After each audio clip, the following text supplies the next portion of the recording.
Welcome to your daily dose of anime recaps, where we recap anime and manhwa in easily digestible chunks, enough for you to get a good idea of what the series in question is about and whether or not you should give it a watch or read it yourself. Today's recap is the legendary youngest son of the Marquis house, about, surprisingly, the youngest son of a Marquis, with a healthy dose of politics, royal intrigue, and of course, some magic to spice things up. Leave a like on this video if you like these kinds of series, and subscribe to our channel if you'd like to see more of our recaps. Who knows, you might find your next favorite anime or manhwa in one of our future videos. On the year of his 34th birthday, a man with black hair and a tired expression looks up at the moon hanging above the devastated battlefield and asks out loud, just when did things go wrong? He tells himself that if he only learned to fight a little earlier, he could have stopped his older sister from being sent to the Empire. But then, would the monster he is now have existed? Would he have met his master, his savior, and so much more, with whom he spent some of the best moments of his life? Suddenly, a soldier approaches from behind, interrupting the man's laments, and he is not alone. The soldier's sword is shaking in his grip, and the man wonders if he can even swing in the state he's in. And the man doesn't want to fight children anyways. The soldier declares that the man had killed this soldier's father, which the man doesn't take seriously. The soldier declares him a monster, which doesn't faze the man either, as he's been called that many times before.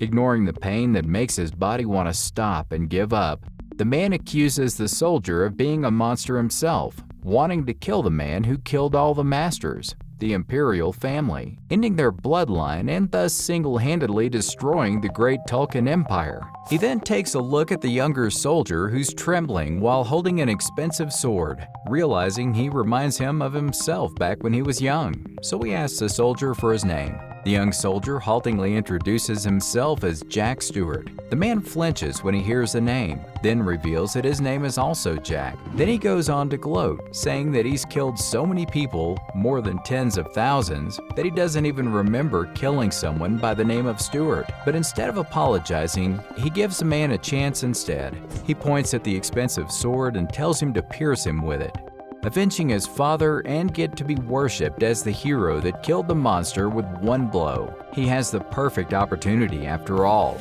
In his mind, the man reflects that if he puts his mind into it, he could heal his bones and restore his organs.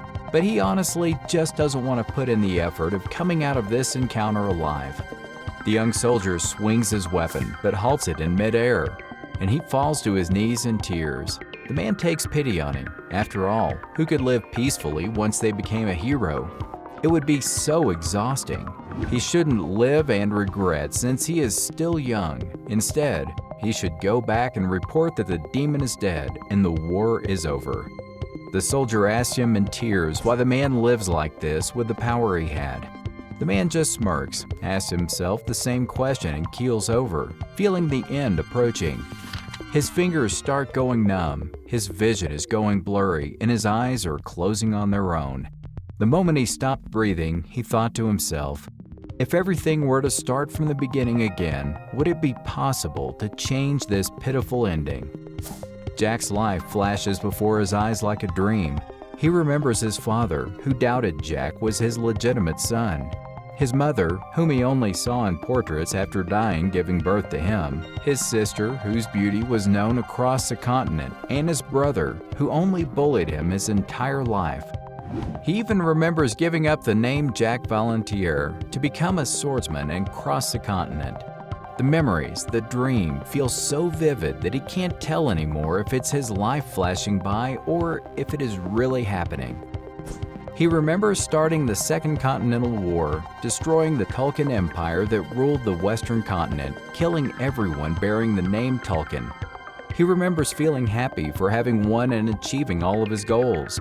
It is why he is willing to accept his approaching death. And yet, he is 14 years old again in his family's mansion, pinching himself in disbelief. He is in the rose garden at his family's estate, where he was exiled as the youngest son of the Volunteer family, shut off from the outside world and left with no one to support him. He is approached by the only person allowed to see him in the rose garden, his butler Ron. who brought him a refreshing tomato juice before taking his leave again. As Jack contemplates his seeming regression into his childhood, his older brother Phelan comes from behind him and hits him around the back of the head for not greeting him properly upon his arrival to the Rose Garden. Jack is seething with anger, knowing that Phelan's threats and abuse are the reason Jack never received sword training or mana training growing up like he should have. Even after decades have passed, Jack still remembers everything Phelan had said to him over the years.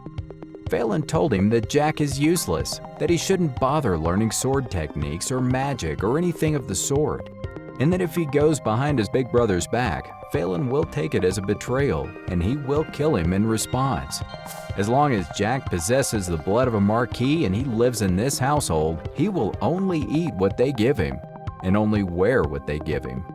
Jack bitterly thinks of his sister, who is a year older than Phelan and 4 years older than himself, whose fate was sealed the moment she was born.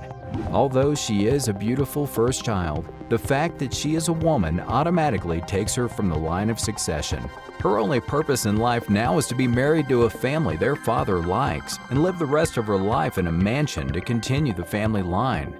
Sadly, Jack reflects. She is also the only person in the entire house that likes him, since even the guards and the servants dislike him. Jack glares at his older brother, thinking how Phelan doesn't want to be seen with the good-for-nothing of the family, or even with the sister when the other royal families are around. He thinks to himself that Phelan deserves to be killed right now where he stands. Phelan snaps at Jack for glaring at him like that and raises his arm to hit him. But Jack catches his arm in midair, and before Phelan can turn his shock into rage, he throws him to the ground where he belongs. Once he's on the ground and in shock, Jack even mocks him, asking him if he wants his help to get up. Phelan gets up and reaches for his sword, gathering mana around himself, and the guards want nothing to do with this upcoming fight because they don't want to get on Phelan's bad side. Before Phelan can strike, however, Ron the butler throws himself in front of Jack to protect him and talk Phelan out of using his mana for such a small fight. But all that gets him is a punch on the head that knocks him over from Phelan. Jack doesn't feel bad because he knows that Ron has a lot of things to hide and is not necessarily on his side. Phelan screams at Jack and Ron for standing up against him, but Jack just laughs it off, asking Phelan if he fights with his mouth instead of with his sword. Phelan starts unsheathing his sword, and Jack is surprised it's a functional sword at all, and not just for show. Even though he hasn't received any training, he hasn't an ounce of mana in him. He still takes a step forward and lunges at Phelan. Phelan swings his sword at him, but Jack dodges below his swing, coming at him from below his guard, grabbing him by the face, the part of his body that he forgot to fill with mana when he powered up, disabling him. The guards watching this flinch, reaching for their swords, but Jack stops them in their tracks, threatening that he'll do the same to them if they approach him. He then grabs Phelan by the hair and starts dragging him towards a small pool of water, dunking his head under the surface to cool him off while taunting him. Jack is actually surprised that his direct attacks surprised Phelan so much that he doesn't even think using his mana to defend himself anymore right now. Then a thought hits him. He knows that as soon as their older sister is married off to the Empire, his brother will assassinate their father with poisoned tea to become the Marquis himself, committing all kinds of atrocities, as if he had the Empire on his side. It was his fault that the Volunteer Marquis sound disappeared without a sound after that. Jack, however, isn't thinking about avenging his father or his house. He's mad that Phelan is about to waste the chance made by their sister's sacrifice. She's a smart woman with a refined nature. So how did she feel as she headed to the Empire? Especially since she was aware that the man she was married off to was the 4th Imperial Prince, who was rumored to commit all kinds of atrocities and disgusting acts. But she thought the world of her family, so she endured all sorts of mistreatment from this awful man.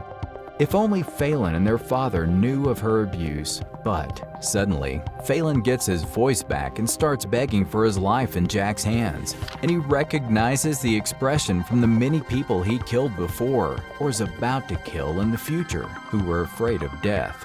So he softly tells Phelan to think very carefully of all the things he's done up until now. But since this bastard probably doesn't even remember all the things he did to Jack in all these years, Jack decides to make him remember by doing everything back to him in this moment. Before Jack could even take the first swing, however, Phelan starts crying that he was wrong and starts begging again for Jack to stop and spare him. What actually makes Jack stop before the first attack is Ron, who has only been watching up until this point. Jack slams Phelan's face into the edge of the pool of water and orders an approaching guard that was about to intervene to take the trash out, stepping on Phelan for effect. After the beatdown he received, Phelan had to have his head sewn back together, and he also had developed a fear of water. Since he was the natural successor to the Marquis title, this new development had flipped the entire house on its head. There were also rumors that since Phelan was viewed as a protege, reaching the third circle at the age of 17 and yet getting his butt handed back to him so easily by his younger brother who had received no magic nor any kind of martial arts training, then could Jack have been hiding his true strength all along? If so, why had he hidden it so long? And why did he decide to show off his power now of all times? Phelan, who is turning 18 in a year, was supposed to be named the official heir at his coming-of-age ceremony. But does this mean that Jack was trying to take over his position? Once the rumors reached their father, Jack was summoned to his side immediately. He makes his way through the main building on his own, ignored by the staff, yet he could feel all their eyes on him. The guards at his father's door bar his entrance, which would have turned him away in the past, but now he kicks one of them in the leg and threatens to fold them in half if they don't let him in his father's room. He was summoned after all. The guards do not give in, however, and keep barring his way. At this point, Jack simply turns away from them, telling them to let his father know that if he wants to see him, yet doesn't let him come in his rooms, then he should come to him instead. True to his prediction, his father meets him outside the same day, along with an entire parade of servants that makes him appear more important. Jack remembers what his father did in his past life before he woke up in his own past again. His father tried killing him when he ran away from home, so he could never call someone like that his father. Without much of an introduction, his father asked Jack simply, "Why did you do it?" Jack pretends not to understand the question, to which Phelan's mother objects too loudly. Jack ignores her, throwing away the plate his drink came on away, letting it shatter into pieces on the hard path they're standing on. The servants react in shock, but Jack's father simply gathers his mana and checks Jack for a mana heart, which he hasn't made, at least not yet. Jack's father confronts him about his newfound talent for martial arts and questions him why he hasn't revealed it until now. Jack thinks he wouldn't believe him if he told him he just regressed from a future where he masters all of this, but he just shrugs it off as if he just felt like it. Phelan's mother reacts in outrage again, but Jack's father stops her, saying that Jack might finally be useful to him after all. Jack asks him if he's not his child if he's useless, but his father asks him if he wants to be acknowledged as his child. Jack says that being acknowledged as his son after this time doesn't interest him in the slightest anymore. His father simply accepts his answer and turns to leave. Before the whole posse can leave as well, Jack calls out to his stepmother, Phelan's mother, and asks her if she's gotten those new wrinkles when Phelan became like that, with a broken face and afraid of water. He even has the guts to admonish her for not taking care of her appearance better. Her wrathful face makes him happy, so he wishes the leaving party a good evening and tells them to send his best regards to the second child. In the evening, Ron the butler reads Jack the letter he was given from his father, sentencing him to 20 days of solitary confinement for his actions and his behavior. Jack admonishes Ron for being upset at Jack earning himself such a punishment in such a short amount of time, and yet wasn't upset at all when Phelan abused him right in front of him. Jack thinks of how by the end of his solitary confinement, he will also be nearing the end of his summer vacation from the Kingdom's Academy, where he is currently in his first year of 4. Since his master is closely related to the Academy, even if he skips everything else, he can't let himself avoid meeting her again. He is less carefree about his new development, however, when he learns from Ron that the only place in the estate that would be fit for his solitary confinement is the jail cell for criminals who have committed a crime within the territory. After walking down to the prison himself out of pride, Jack does a lot of thinking in his cell. Besides thinking of the social gatherings Phelan is missing with his head split open like it is, he's also trying to think of what kind of excuse his father will think of to explain his older son's absence. He can only think of two things he needs if he wants to take his revenge. A lot more revenge than he had to do in his previous life. He'll need time and power, and the Academy will give him both of those things. It'll buy him time to discover talents to increase his power, and he will also naturally regain the power he had in his past life. And he needs enough power to protect his sister, Ron, and his master. He then proceeds to spend his time in solitary wisely, training his mana to rise through the circle of mana users. 1 through 3 are beginners, 4 through 6 are experts, 7 through 9 are high circle mana users, and the 10th circle is reserved for so-called master mana users, also called superhumans. He is happy to have made one mana circle in only 2 hours, which might be because he started his mana training at 17 years old in his previous life. He quickly dispels it when he hears approaching footsteps and pretends to be asleep, but it turns out his visitor is his sister Elizabeth. She asks him through tears if he's hurt anyone, then asks him why he had used black magic, since she told him she'd teach him magic anytime he wanted. Jack can't hold his tears back anymore, making Elizabeth worry that he's hurt somewhere, but he just assures her that he's so glad that their meeting right now is real. After a brief pause, he suddenly asks her if she'd like to run away with him because he knows how poorly Phelan and their second mother treat them. They could go to where the nomads are, find someone for her who will treat her right and start a farm, but his sister interrupts him, saying that she knows father despises him, so all he has to do is endure his treatment a little longer and trust her to change his father's opinion of him. Jack gets up from their tearful reunion and asks her to step back from the bars for a second, and he breaks the lock with magic, shocking Elizabeth to the core. Jack doesn't let her ask any questions, embracing her instead and apologizing. He promises that everything will be different this time and that she won't have to sacrifice herself anymore, and she'll get to do anything she wants this time around. Elizabeth, however, breaks the embrace, and Jack cries as he remembers all the things he asked from her husband in the past life. Everything he said more wretched than anything he could have imagined. The things that he heard during those interrogations were what sealed the fate of the Tulkan family. 10 years after Jack left his home at the age of 17, the Teslan kingdom disappeared and the Volunteer House was destroyed, the Tulkan Empire engulfing the entire western continent. The Volunteer House survived for a short time, technically in prison. Elizabeth, married to the 4th Imperial Prince, begged him to spare her family. But since she wasn't even his legal wife, there was nothing the prince was willing to do for her. She begged the royal family instead for days until they finally listened to her plea. At least that's the sweet and beautiful story spread across the continent.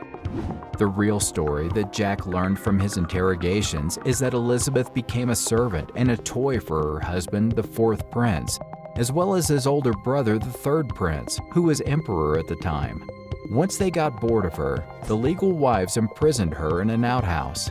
After learning this, Jack went on a rampage, killing the entire Tulkan royal family, including the wives and the children, annihilating even the families with the faintest bloodline connection to the Tulkans.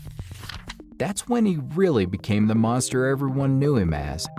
He has a new chance now.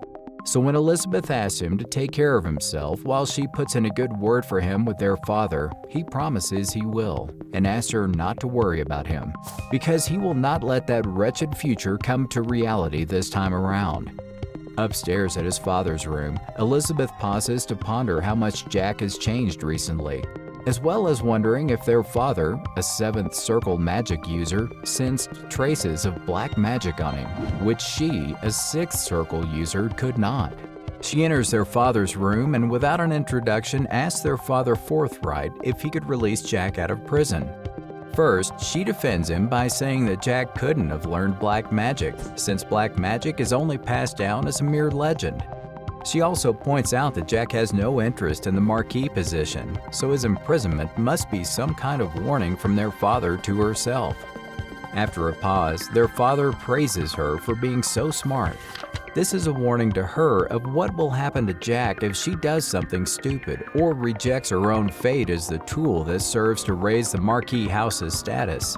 Father reveals to her that once Jack comes of age, he will be considered dead, sent off somewhere where he will live unnoticed with a false identity. Until then, Elizabeth has to stick to her duties. He also muses that the Circle-less youngest managed to defeat the third Circle second child, which surprises Elizabeth, since she clearly saw Jack using magic in the dungeon. But as she requested, Father will let him out of his solitary confinement. Outside of their father's room, Elizabeth remembers Jack's offer to run away together and cries, saying that there's no way to run away from a fate that's already been decided like hers. The next day, Jack wakes up from a bad dream, which felt like he was dreaming of his past life. A guard was the one who woke him up to inform him that he's being released from his imprisonment. The guard pretended to hand him back his shoes and his clothes to change out of his prison clothes into, but refuses to let go of them once Jack grabs him. The guard tells him to just go without his shoes and calls him annoying, to which Jack responds by infusing a fist with magic and punching the guard for his clothes back. Ron the butler meets him in the rose garden, glad to see him and worried about a blood stain on his clothes. But Jack assures him that the blood isn't his, which Ron is wise enough to not ask about further. Jack notices that there seem to be more guards in the rose garden since he was last there, and Ron explains that there are indeed 10 more guards assigned to watch him, as well as a page from the Iron Blood Knight Order, a blonde man in a darker, more intricate suit of armor than the other guards stationed at the rose garden. Jack pities him in his head, wondering what kind of dreams and plans that knight must have had when he signed into the order, who was now assigned to watch over some Marquis kid. He must have been assigned to the rose garden after finding out what Jack did in the prison. The knight notices Jack and approaches him with a bow, asking him politely to explain what happened in the prison, saying that Jack had taken a guard's finger and his right eye. Ron doesn't believe this, but the knight ignores him and anxiously asks for an explanation from Jack, saying he has the right to know. Jack inspects him, and after guessing that the knight must be a fourth circle magic user, he feels free to call him a dog and remind the knight that all he has to do is sit in the garden and watch over him, so he should do chores like cleaning up in his own free time. He tells him blankly that his mission is to observe him, and instead of claiming to have rights to things, should be begging Jack not to make a mess that would need cleaning afterwards. The knight backs down, and Jack decides not to call him a knight or even a page, but a chick from now on, a baby chicken, since that's the title he feels the man deserves. As he eats a delicious meal prepared by Ron, Jack invites him to sit down and join him because he wants to talk. Firstly, he asks how his sister has been these days, to which Ron responds that she's as usual. Jack reminds him that Ron of all people should know how much his sister is suffering as they speak. He also tells Ron that the only reason he could enjoy his delicious cooking his entire life was because Ron always thoroughly examined all of the ingredients he used for poisons. Jack also correctly deduces that Ron must currently be a ninth circle mana user. Before Ron can respond, Jack says that since Ron was by his biological mother's side, he must know what kind of person she was before she passed away. All Jack can do is listen to people fawn over how much his sister resembles her, and conclude that his mother was a nice person as well. Jack also knows that Ron was his mother's escort, protecting her from the sidelines with his power, which sounds like something straight out of a novel. Jack silently reflects that in his past life, Ron was by his side when he ran away from home at 17. They were being chased by the Iron Blood Knight Order, sent by his father to kill Jack, led by their Ninth Circle swordsman captain, and Ron turned around, sacrificing himself in a confrontation with the Knight Captain to protect Jack and let him escape. Back in the tea room, Jack reveals that since Ron used to be his mother's guardian, he must have known that his mother wasn't a commoner like everyone believed her to be, even though she didn't tell him personally. But Jack trusts the Ron he is now, not who he was back when his mother was alive. And since Jack only trusts him and Elizabeth in this house, he asked Ron to protect his sister. Ron insists that Elizabeth, who reached the 6th circle of mana users at the age of 18, is more than capable of protecting herself, but Jack rebuffs him, telling him that Elizabeth is too kind to do any such thing. Sacrificing herself is nothing to her, but sacrificing herself for her house and family is not how she should live. It's how the Marquis should live. Despite being released from solitary confinement early, Jack tells Ron that he's planning on leaving for the academy the next day, and he's not planning on coming back unless something serious comes up. Just 4 years, he says. That's how long he wants Ron to protect Elizabeth, after which Ron can finally live his own life instead of hiding behind Jack the whole time. Ron asks him why 4 years, and Jack simply says that he can protect his sister by then. Before Ron can ask him whom Elizabeth needs protection from, they're interrupted by a knock at the door. The knight, or rather the chick, has come to report that the guard from the prisons has been given first aid and was sent for treatment. Jack asks him if that's it, to which the chick responds by reporting that the guard had accidentally cut off his fingers while training, dropped his dagger, which then unfortunately stabbed him in the eye, after which the young lord, Jack, ran to the annex building to report the injury. Jack praises him for his report gleefully, calling him a chick again, to which the man responds by introducing himself as James Kanta. Jack dismisses the man's name and asks to begin sword training. He commands James to bring him a real sword and a wooden one, but he responds that errands are not part of his job description. Jack, reflecting that the man at least has the pride of a full knight, so he points out to him that he's being given a chance of beating him in a fight. Ron objects, but Jack ignores him, pointing out his uncalloused hands to James, saying that Jack can't possibly win a fight. James asks if he's being asked to be Jack's swordsmanship trainer, but Jack laughs him off, telling him to just go find him a sword. Ron asks Jack if he's sure he can handle the knight, since the man is a 4th circle magic user, and Jack asks Ron if he'd like to make a bet on the outcome of the duel. Instead of betting on who wins and loses, Ron proposes a bet on how many hits Jack would receive over the course of the duel instead. Jack thinks that would be fun, so accepts, and says that if he receives even one single hit during the fight, Ron wins the bet, and the loser has to grant the winner's wish, whatever that might be. Ron points out that if Jack wants something from him, all Jack has to do is give him the order, since he's the house servant. Jack reiterates that there are only 2 people he trusts, his sister Elizabeth and Ron, and he doesn't order around people he can trust. He would rather ask Ron a favor instead, and Ron accepts the bet. James returns, kneeling in front of Jack and apologizing for his earlier rudeness, officially offering himself as Jack's sparring partner. Jack offers to pick a place where no one can see the knight lay his hands on the 3rd son of the house, but he phrases it as teasing James of being scared of someone seeing him lose to a kid like him. While he's obviously hesitant to spar with Jack, the knight denies being scared and tries putting on a brave face. Ron proposes the duel should take place in the underground sparring room, which Jack's mother built for Elizabeth and Phelan, but Jack never heard of it before because he wasn't permitted to work out.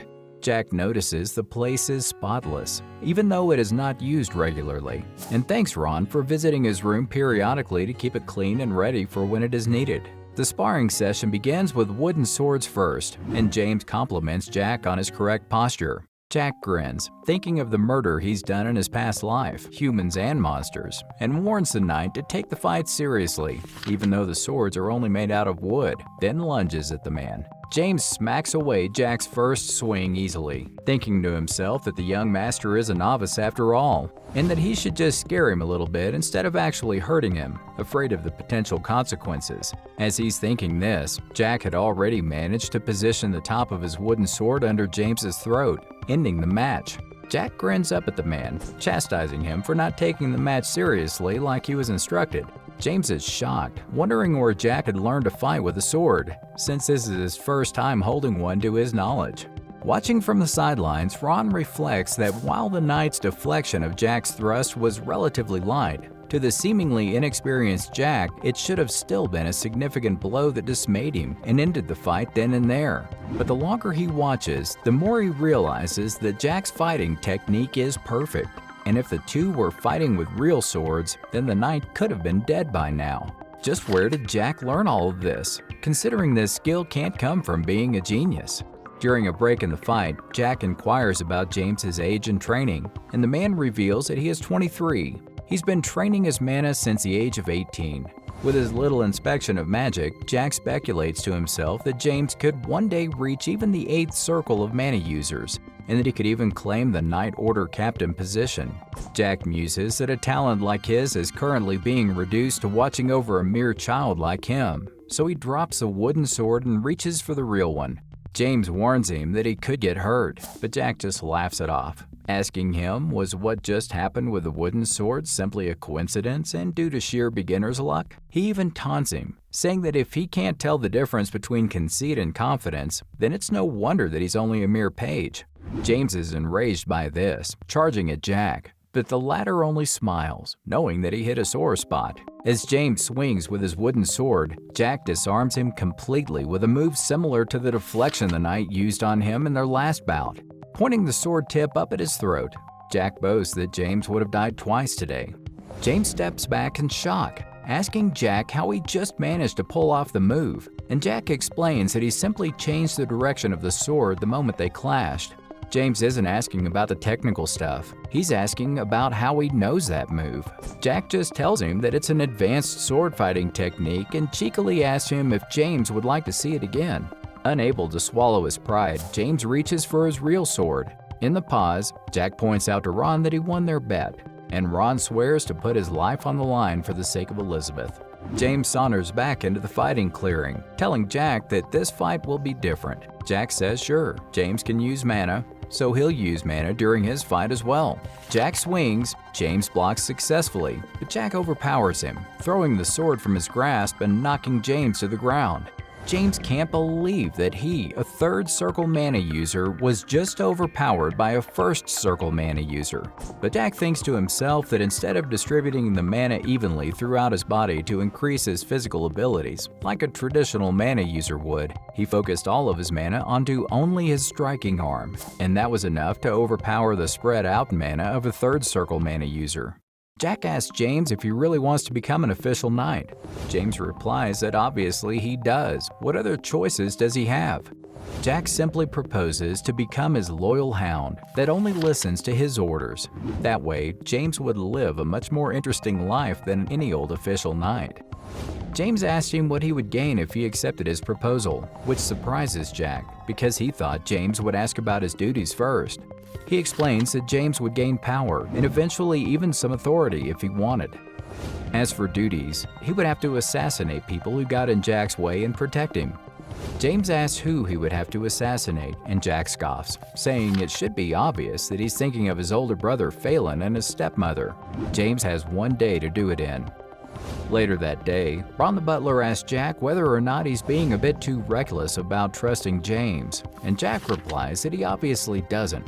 Ron warns him that what he said to James earlier may reach the stepmother's ears. If she finds out that Jack is leaving for the academy tomorrow, there's no telling what could happen, because she must be waiting for a chance to kill him. Jack replies that she may want to kill him, but she can't. Mostly because his parents still need him in order to keep his sister loyal and submissive. But he doesn't say that part out loud. Not only that, since he's not allowed to go anywhere else except for the academy, how would she possibly kill him? Besides, he thinks to himself no one in this world was able to kill him in his previous life. Not the Harpy Lord, the Orc Lord, the Dragon Lord, among many others couldn't kill him in his previous life. So how could a woman like that succeed at what others couldn't achieve? Ron asks him if he's planning something, and Jack only replies, "You could say that." If Ron is so curious about what will happen tomorrow, Jack invites him to secretly follow him. Ron is confused, thinking that he was supposed to be coming back with Jack, and Jack tells him that he can't come with him to the academy openly. He has to secretly follow him. He even tells him to swear to him. Before he leaves, Jack asks Ron to not let anyone into his room because he will be making his 2nd circle. Ron is surprised because that is not supposed to be such an easy thing that one does on their own in their room, but Jack just says it's easy for him. Ron thinks to himself that Jack must be a true genius because going from 1st to 2nd circle took him 2 months of work, but it only takes Jack one afternoon due to his regression. Stumbling through the manor, James thinks to himself that there's no way that Jack is a first circle mana user, but that he must be a third circle mana user to be able to defeat him this easily. He also thinks to himself that Jack's proposal to have James become his hound is absurd. Jack doesn't have the support of the other houses nor the support of the vassals. Nothing. He thinks to himself that there is no way he can beat odds like that, unless he's a monster. In another part of the manor, the stepmother is berating Elizabeth about her commoner mother, saying that she has nothing but her pretty face. She offers Elizabeth a glass of wine, which Elizabeth politely refuses. The stepmother then proceeds to list off all the different marriage proposals she has gotten recently for Elizabeth's hand, but none of them reach her high standards. She needs to keep looking for marriage partners for Elizabeth, so she threatens Elizabeth to behave, so she'll be a desirable wife. She interrogates Elizabeth about whether or not Elizabeth has someone she's interested in marrying, which Elizabeth quickly denies, and the stepmother replies that it's a relief because they would disappear without a trace. She also reveals that she knows that Jack just tried to get James on his side this morning, but Jack doesn't know that James answers to Phelan. She laughs at the mere idea that Jack just tried to assassinate her and her son, and before she leaves, she gives Elizabeth one final warning, reminding her what would happen if she fell in love with anyone that she didn't approve of. The whole family is having dinner that night, quiet and somber, when Jack bursts in, commenting on the atmosphere. Elizabeth is shocked to see him there. Jack says that as the precious third young son of the Marquis house, there should be a spot for him at the table, and that he should have the meal with the family at least once. Jack sits down at the dinner table, enjoying the food happily and loudly, but he comments that even the luxurious meals at the main building of the mansion are not as good as the delicious food Ron makes for him each meal. That pisses off his stepmother. Once Jack's finished eating, his father asks him if he came to dinner to tell him something. Jack answers that he obviously did, since why else would he come to this dull place? Jack asks his father why he's making such a sour face, because he's making the atmosphere awkward. His father shoots daggers at him, and Elizabeth tries to interfere before something happens, but her father silences her. He asks Jack to say what he's come to say. Jack announces that he'll be heading to the academy tomorrow because he cannot bear to stay in this gloomy atmosphere any longer than he has to. His father approves of this, but Jack thinks to himself that he wasn't looking for his permission. Before he leaves, he asks Phelan about his fear of water, spilling wine towards him, saying it's fine since it's not water anyways. Phelan panics anyway. The stepmother curses him, and Jack doesn't take her seriously, which just infuriates her further. Contrary to his stepmother's threats, nothing out of the ordinary happened to Jack for the entire night. He reflects the next morning that even though it looks luxurious, the simple carriage that has been prepared for him for his journey to the academy is nothing but a fancy-looking place for him to sit. He's also being escorted to the academy by a sixth circle knight named Ryson, who looks at him suspiciously, meaning that the stepmother must have sent him along with some kind of plan. Elizabeth tries to convince Jack to let her come along, sensing that the stepmother seems to be scheming something, but Jack tells her that he'll be fine, reminding her about what he said to her recently. A lot of things are going to change from now on. Ron asks Jack if he's sure he'll be alright because the air in the main building back home isn't very good. Jack just asked him to remember his promise to him yesterday, mouthing the word "today evening" to him. He asked Ron one last time to keep an eye on his sister for him, and Ron turns back to the mansion. Jack takes a nap in the carriage. By the time he wakes up, it's evening already, and the carriage had stopped in order to set up camp for the night. He exits the carriage next to James, but James quickly switches sides to the one with the menacing-looking guards, which doesn't really surprise Jack. Ryson, the silver-haired knight tasked with escorting him, reveals his plans of breaking Jack's limbs every night and letting them heal by morning with the help of a health potion, orders they received from his stepmother. They also know that Jack has made a mana circle within himself, which they're going to destroy. Breaking a mana user's circle, located at their heart, is the same as a death penalty. It is technically possible to recreate it, but the chance to regenerate mana by going through such a difficult process is 1 in 1,000. Not only that, Whether he regenerates the mana circle or not, he may spend the rest of his life disabled. Bryson keeps talking, letting Jack know that James has informed him that Jack is also plenty capable of handling a sword as well, but that shouldn't be a problem, since having a talent for magic and sword is not enough to resist them, and doing so would just end up being more painful to him in the end. With a sword pointed at his face, Jack briefly asks the surroundings, "Ron, are you there?" There is no response, but he keeps on talking. He says that no matter what life he's in right now, experiences from his past will never disappear. He remembers spending 10 years on a mountain, where he met his master and learned from her. By the time he climbed back down, House Volunteer had been destroyed, and the kingdom had fallen, but he didn't really care about that. Bryson is confused, but Jack cuts his monologue short, pulling a sword from his walking stick, brandishing it, and says that the only thing he wanted to know when he came down from that mountain was what had happened to Elizabeth. He says that as long as his sister had married someone that she loved and spent her life with him, he would be able to forgive everything else. Bryson believes that Jack has gone mad, but he ignores him, approaches him, and explains that revenge is sweeter than Bryson might think, sweet enough to drive one insane. He says that yes, he can't do anything with some simple swordsmanship and mana talent, but he can do a lot with overwhelming talent and power. He charges up his mana, and he offers to demonstrate what he means. Jack raises his sword above his head, his mana surging around him, and the men standing opposite him know that if they don't do something about it, they will die. He slashed his sword in a neck shape, slicing through all of the men in only 2 slices. James, the chick, didn't regret choosing Phelan over Jack until that very last moment.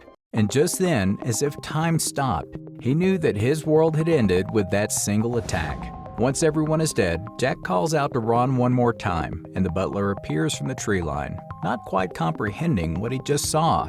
Jack explains that he just used one of the 8 sword techniques that he completed in the realm of a transcendent, but he dismisses that information, knowing that Ron probably wouldn't know what that meant anyways. He turns away and asks Ron if he happens to have a potion before clutching his chest and coughing up blood. Ron freaks out, but Jack just asks for a potion again. Ron hands it over as Jack downs it in one gulp. He chastises him, pointing out that he would have died if Ron hadn't had a potion for him. Jack just laughs, saying that he knows that Ron always has a potion on his person at all times, just in case of situations like this. He also knows that if it came down to it, Ron would use it on Jack instead of himself, no matter which one was more grievously injured. In fact, that's exactly what happened back when they ran away last time. So he thanks him for that, even though Ron doesn't know what for. Ron finally figures out that Jack has experienced a time regression, which would explain his talents, his knowledge, and his foresight, which Jack doesn't deny in the slightest. He is, however, curious why Ron doesn't seem shocked by the revelation at all. He asks him why he isn't asking about what happens in the future, to which Ron replies that he knows just from Jack's monologue a few moments ago that whatever happened in the future can't have been good. Jack tells him that Ron had died an untimely death in his previous life, which seems to bum him out a little, but he accepts it. Jack retreats back to the carriage to take a nap while Ron attends to the corpses, closing their eyes and mouths. He reflects that not only had Jack killed 25 people with one attack, he had pierced all of their hearts at once, and he can't even begin to imagine how Jack had managed something like that. He glances over at the carriage and asks himself what kind of life Jack had lived before his time regression to have turned into something like this. After letting him take a short nap, Ron wakes up Jack from what seems to have been a nightmare to show him the spoils from the knights Jack had killed. Some gold and 5 potions. Jack stows away the gold and 2 of the potions, giving Ron 3 of the high-grade potions in exchange for the top-grade potion he gave him before. They reflect on the bodies strewn around the carriage, and Ron says that it might be suspicious if everyone here died but Jack's body isn't among them. Jack dismisses this, saying that even if they suspect him, they couldn't do anything about it. Jack is worried about Ron for having left the manor, but Ron assures him that he left a clone in his place back home, cleaning and doing his chores, which nobody should suspect. Indeed, a clone from a 9th Circle mana user is practically solid, so only someone from the same circle or higher would be able to see through the illusion. Ron also tells Jack that if the bodies are discovered and Jack is considered a suspect, Ron is prepared to take the blame for him. Jack tells him instead to let his father know that if he punishes Jack through Ron or Elizabeth by killing them, then he can expect his own son to bring about the destruction of the Marquis house. Besides, once the term starts at the academy, the rules say that he isn't allowed to return back to the manor unless the Lord himself or someone closely related to them dies. Ron takes his leave, even though he would like nothing more than to accompany Jack the rest of the way to the academy. Jack takes his sword, his luggage, hops on a horse with some difficulty because he is smaller than he is used to when getting on a horse, and heads for a nearby village that's on the way to the academy. That is where he intends to meet Valentine Milos, his master, who allowed him to continue living in his previous life and granted him enough power to carry out his revenge. As he's replenishing his supplies in the village, he overhears some of the villagers gossiping about how the king had taken away a majority of their mana users in order to eradicate the monsters in a giant nest in a nearby forest at the foot of a mountain.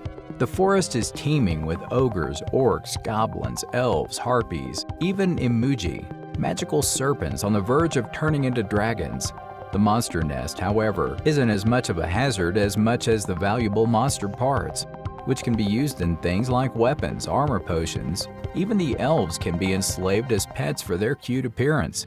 Jack remembers the same subjugation attempt from his previous life, and he knows that they will fail this time just like they did the previous time, where they lost a third of all of the foes they sent in there, losing the support of the people. In the evening, Jack checks himself into a cozy inn full of laughter and good food, as well as a cute dog that he takes a liking to. A barmaid that looks more like a mercenary approaches him, and Jack orders food in a room, and she takes his order while treating him like a child. But Jack grits his teeth and doesn't get into a fight. While waiting for his order, a drunk man is loudly gossiping over by the bar, mentioning a third son of the Volunteer Marquis house who used black magic. They laughed about it, dismissing the rumors as untrue, which pisses Jack off a little bit, but he stays quiet. The barmaid comes back with his meal and notices him smiling, so she sits down and initiates small talk. She says those rumors are just rumors until she herself can make sure they're true, which Jack acknowledges. But he says that there are times when rumors turn out to be true, no matter how unbelievable they might seem. While taking a bite of pie, Jack takes the time to take a good look at the barmaid. Not only is she built like a mercenary, she has very noticeable scars on her face and arms. And the mercenaries at the other table are also her regulars. So he asked her if she's the branch manager of the local Adventurers Guild, to which she smiles, indicating that yes, she is. She says that there isn't much to do in the Adventurers Guild these days, which is right next door, so she has more time to dedicate to her side gig, managing this inn, since she has to make money somehow. Jack realizes that the reason she sat down next to him and reflected on the rumors going around about the third son of the Marquis house is because she recognized him. In fact, he had to show his family crest at the gates when he was entering the village, because they would have asked questions otherwise. This means the woman must have heard about his arrival from the castle guards. She introduces herself politely as Jane Arboreola, and Jack accepts her hand, glad that she's being nice for now, despite the nasty rumors she's heard about him just now. But wait, if her name is Arboreola, and this territory's name is also Arboreola, he asked her whether she's the first or second born, and Jane replies she's the third. Jack is impressed, but asks her how come she hasn't been sent off to get married like other women her age. And she replies that she loved being a mercenary and that nobody in her family really wanted her to be sold off. Jack is happy for her on the outside, but secretly jealous of her family situation. Jane then asks Jack about his escorts, and he replies that a moron like him, which is what the rumors are calling him, doesn't need an escort. But he admits that he has quite a way to go by himself yet, and that he'd actually like to hire some escorts anyways. Jane asks him how many he'd need and how much he's willing to pay. And Jack replies that he needs a maximum of 5 people, giving them 2 gold coins in advance and 3 upon arrival, asking him about food and other commodities he and his escorts will need for the road ahead. And Jack offers up 3 additional gold coins for Jane to prepare everything he needs for him, mentioning that it would also be nice if she could arrange a carriage with horses for him by tomorrow. Jane promises to only hire the veterans and hands Jack his room key, who heads up to his room, collapsing in a bed without even washing up or changing out of his travel clothes.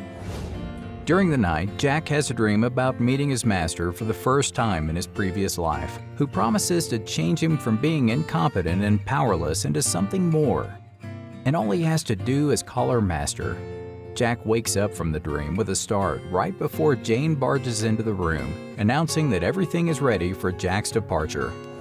Jack arrives downstairs in the inn's common room, finding the men who were spreading drunken rumors about him last night to be the men Jane hired as the veterans she was thinking of for his escorts to the Rocky Mountain. The leader of the group of men identifies himself as John Doe, the captain of the Fire Ant mercenary group.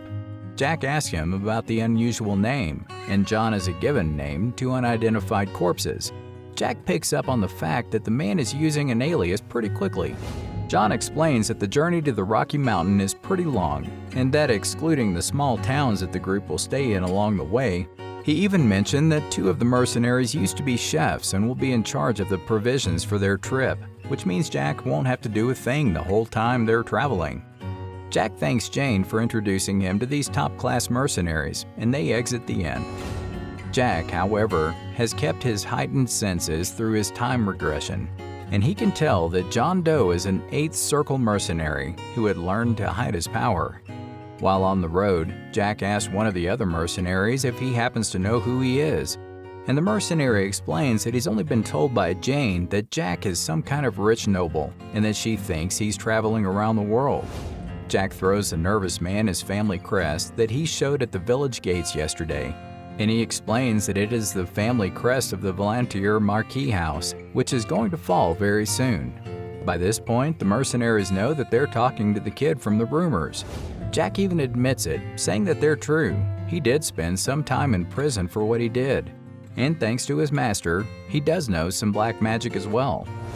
He turns to another mercenary, who was also happily spreading rumors, and asks why did he stop his buddy from spreading bad rumors about the king, but didn't stop his buddy spreading rumors about him.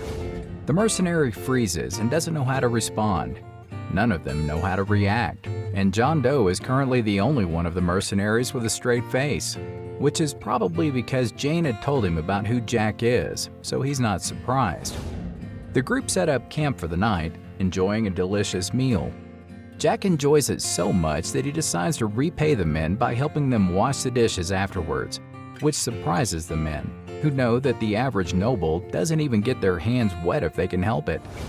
When the topic of night watch comes up, they cheekily ask him if he'd also like to participate in the draw for the watch, but he rejects them, saying that he's still a growing boy and needs a good night's sleep. While digesting their dinner, they exchange stories around the campfire, and Jack starts telling them about the dragons he knows of. The men are surprised, thinking that all of the dragons have gone extinct from being hunted. But he says that there are at least 16 dragons on the continent. Some are hiding in the wilderness or the sea, while others roam the lands polymorphed into something else. The black dragons in the Black Sea are in fact guarding the barrier that separates the western continent from the eastern continent. Jack keeps a serious face, but the men eventually start laughing at him. And he didn't really expect them to believe him anyways, so he smiles with them.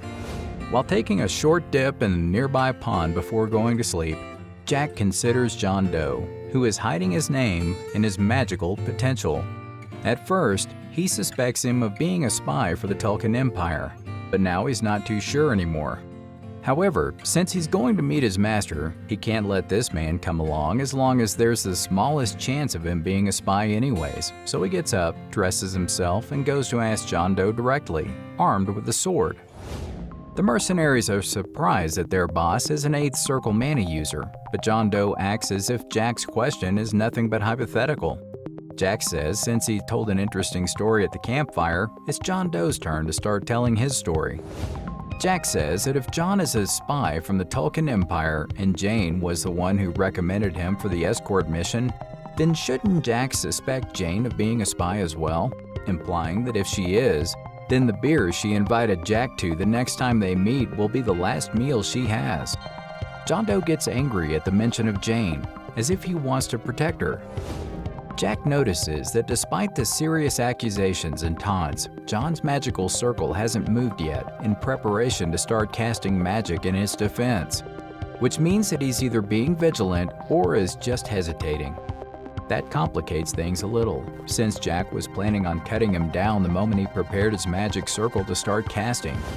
Jack gives John a minute to decide between living and dying, during which time John realizes for himself that Jane was telling the truth, and the kid is actually different from the incompetent child the rumors made him to be. In fact, all of his instincts are telling him to run, that Jack is as dangerous as he is proudly proclaiming himself to be.